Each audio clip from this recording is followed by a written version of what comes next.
There's a question that pretty much all of us have asked at some point. Why do bad things happen to good people? It's probably one of the oldest, toughest questions there is.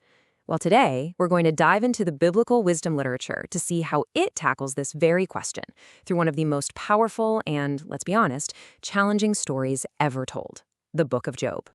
So here's our roadmap for this journey. First, we'll get a handle on what wisdom literature even is. Then we'll see how it maps out our real-life experiences. From there, we'll jump right into Job's story of suffering, the pretty awful help he gets, and the absolutely stunning encounter that changes everything. And finally, we'll unpack what this ancient book teaches us about how to really show up for someone who's hurting. Okay, so what pops into your head when you hear wisdom literature? You might be picturing, a dusty old book of rules, but the reality is so much more dynamic and a lot more challenging. This right here, this is the question that sits at the very heart of it all. It's the kind of question that can shake your faith to the core. And it's exactly this kind of difficult, messy reality that the wisdom literature looks straight in the eye and refuses to ignore. This idea of wisdom totally flips our expectations. It's not about becoming more spiritual by kind of floating above our messy human lives. No, it's the total opposite. It's an attitude that says we have to find God right in the thick of it.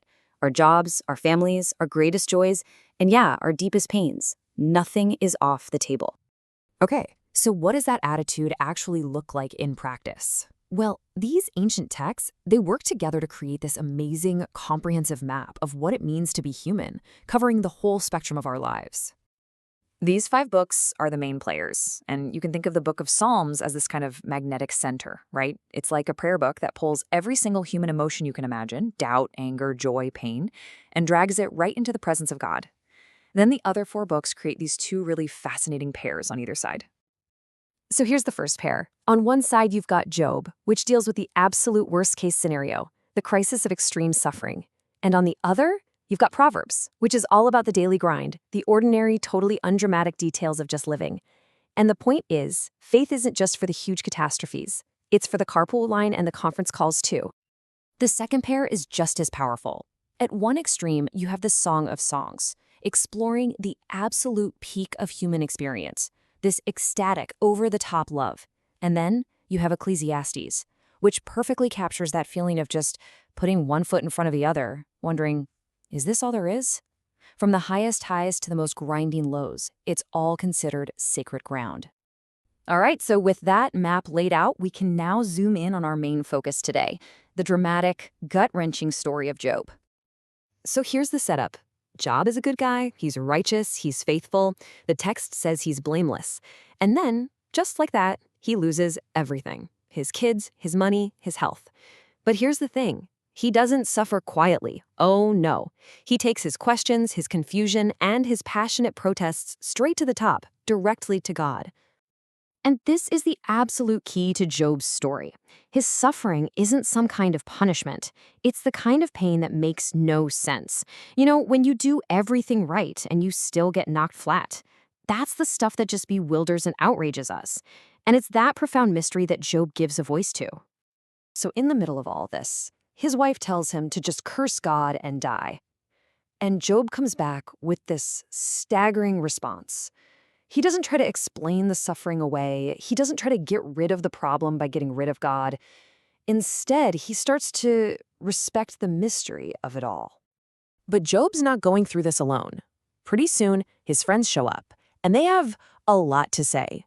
And this is where the story gets incredibly relevant for any of us who have ever tried to comfort someone in pain. The source material uses this incredibly harsh image for a reason. When Job's friends arrive, they don't really come to mourn with him. They come to fix him. And they show up armed with all their easy answers and neat little theological formulas. Their logic is just cold. It's a clinical 3-step formula. Premise 1, all suffering is punishment for sin. Premise 2, you, Job, are suffering. Conclusion, therefore, you must have sinned.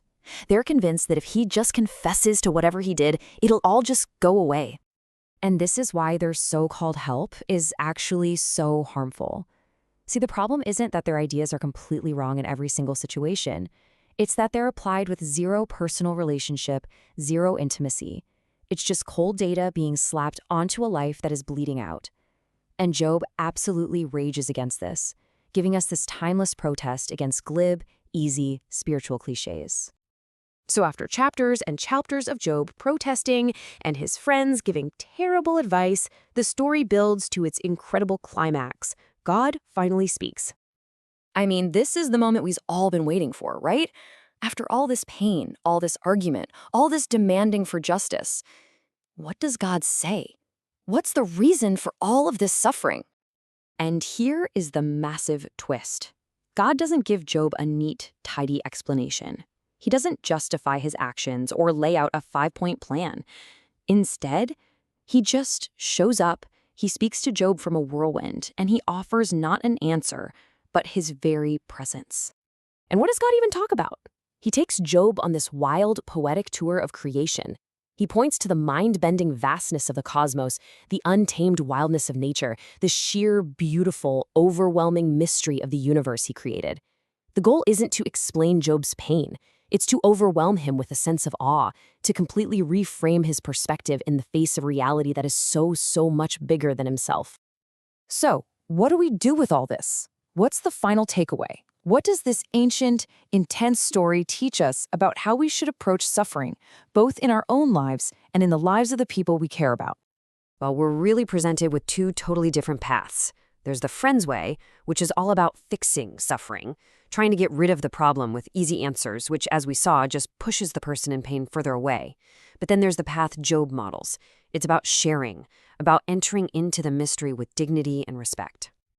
And this invites a really profound shift in how we see things. Pity can be condescending, right? It keeps you at a distance. But true compassion, as this story suggests, means seeing suffering as a kind of sacred space, a place to be entered with reverence. It means learning from the incredible courage and integrity of those who endure it. And that is the final, challenging question the book of Job leaves us with. It turns our most basic instinct completely on its head. It suggests that maybe, just maybe, the goal isn't always to eliminate suffering, but to learn how to be present within it, and in that shared vulnerability, to encounter the mystery of God himself.